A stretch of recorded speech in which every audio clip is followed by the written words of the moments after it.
Audit చేయడం వల్ల ఎటువంటి లోపాలు బయటపడినాయి, ఇలాంటి వివిధ అంశాల మీద గ్రామ సభలో చర్చించుకోవడానికి ఈ గ్రామ సభ అనేది ఏర్పాటు చేయడం జరిగింది. మన ఊరిని ముఖ్యంగా దృష్టిలో పెట్టుకుని జిల్లా అధికారులు మన ఊరికి రావడం, ఈ సోషల్ ఆడిట్లో పాల్పంచుకోవడం చాలా సంతోషకరంగా, డైరెక్టర్ గారు రావడం చాలా సంతోషకరంగా ఉంది సార్. ఈ గ్రామానికి చేసినటువంటి సోషల్ ఆడిట్ బృందం ఎవరైతే ఉన్నారో వాళ్ళు ఇంకా గ్రామ సభకు సంబంధించిన వాళ్ళు రిపోర్ట్స్ చదవాల్సిందిగా కోరుతున్నాను. అందరికీ నమస్కారం అండి. నా పేరు కృష్ణమూర్తి. నేను సామాజిక విభాగంలో డిఆర్పీగా పనిచేస్తున్నానండి. పోయిన సంవత్సరం 2 వారాలు చేసి 1 వారం పట్టి ఏ పని చేశారండి మీరు? నక్కలు 2 వారాలు చేసాం. కాలువ కింద సంవత్సరం మొన్న సంవత్సరం కాలువే సొసైటీ కాలువ 2 వారాలు చేసాం. అది చేసిన 2 వారాల్లో 1 వారం వచ్చినాయి, 1 వారం ఆగిపోయింది. సరే, ఇప్పుడు ఇవ్వండి, డీటెయిల్స్ ఇవ్వండి.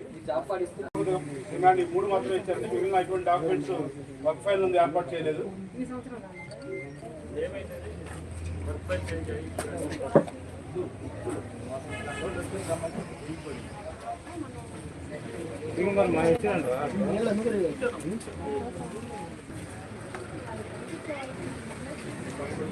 ఏప్రిల్ నుంచి నువ్వే చేసావు. ఒకవేళ ఆటో సీటు లేట్ అయింది, ఏప్రిల్ నుంచి నువ్వు పని నువ్వే కదా చేయించావు. బాబు జూన్ నుంచి ఉందా? ఇప్పటికి రెడీ చేయాలి కదా. వీక్లీ మీటింగ్స్ కూడా సరిగ్గా చేయట్లేదు. ఆయనకి ఏదో జాబ్ కార్డ్ లేదని పంపించేస్తున్నావు. జాబ్ కార్డ్ ఇవ్వాల్సిన బాధ్యత ఎవరిది? కాదు కదా, ఇవ్వాల్సిన బాధ్యత ఎవరు? మీదే. అప్లికేషన్ పెట్టుకోవడానికి వాళ్ళని మొబిలైజ్ చేయాలి. ఈ పై నుంచి అసలు కష్టపడి కమిషనర్ గారు వాళ్ళంతా కూడా రోజు చెప్తా ఉన్నా, మీరు ఎందుకు చేయట్లేదు? ఏమమ్మా మీరు కూడా పర్యవేక్షణ లేదు సార్. జాబ్ కార్డ్ ఇదే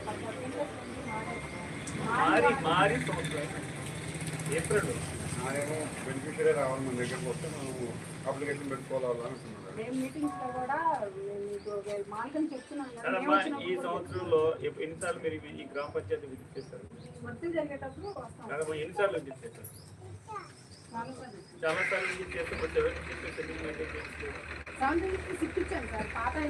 మెయింటైన్ చేశారా లేదా అని చూడాల్సిన బాధ్యత ఏపీఓగా మీకు లేదా?